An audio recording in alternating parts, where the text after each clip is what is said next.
കൊടും വേനലിലും പറ്റാത്ത ചെറുകുന്ന് അന്നപൂർണേശ്വരി ക്ഷേത്രച്ചിറ 5 ഏക്കറോളം വ്യാപിച്ചു കിടക്കുന്ന ക്ഷേത്രച്ചിറ പ്രദേശത്തെ ഏറ്റവും വലിയ ജലസംഭരണി കൂടിയാണ്. വേനൽ കടുത്തതോടെ നാട്ടിൻപുറങ്ങളിലെ കുളങ്ങളും കിണറുകളും വറ്റിവരണ്ടു തുടങ്ങി. ശുദ്ധജലത്തിനായി ജനം നെട്ടോട്ടമോടുകയാണ്. എന്നാൽ കത്തുന്ന ചൂടിലും സമൃദ്ധമായ വെള്ളമുണ്ട് ചെറുകുന്ന് അന്നപൂർണേശ്വരി ക്ഷേത്രച്ചിറയിൽ. ഒരു കാലത്ത് പ്രദേശത്തുകാരുടെ എല്ലാ ആവശ്യങ്ങൾക്കും ജലം ഉപയോഗിച്ചിരുന്നത് ഈ ചിറയിൽ നിന്നായിരുന്നു. പ്രദേശത്തുള്ളവർ കുളിക്കാനും നനയ്ക്കാനും എല്ലാമായി അതിരാവിലെ തന്നെ ക്ഷേത്രച്ചിറയിൽ എത്തുമായിരുന്നു. ക്ഷേത്രച്ചിറയിൽ വെള്ളം ഉള്ളതുകൊണ്ട് തന്നെ സമീപത്തെ കിണറുകളൊന്നും വറ്റാറില്ല.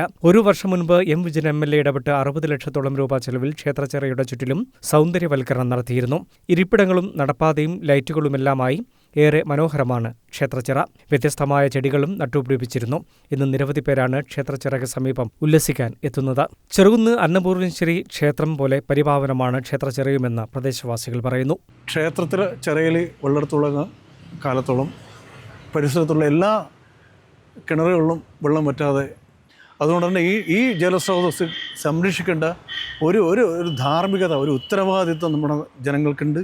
അതിന് ക്ഷേത്രം സേവാസമിതിയും ഇപ്പോൾ നമ്മുടെ മാറി മാറി വരുന്ന സർക്കാരുകളും അതിൽ ബദ്ധശ്രദ്ധ ചെലുത്തിക്കൊണ്ട് ഇപ്പോൾ നമ്മുടെ ബഹുമാനപ്പെട്ട MLA വിജയൻ MLAയുടെ ആസ്തി വികസന ഫണ്ടിൽ നിന്നും ഏകദേശം 60 ലക്ഷം രൂപയോളം ചിലവാക്കി അതിപ്പം 2 വർഷമായിട്ട് സൗന്ദര്യവൽക്കരിച്ചു.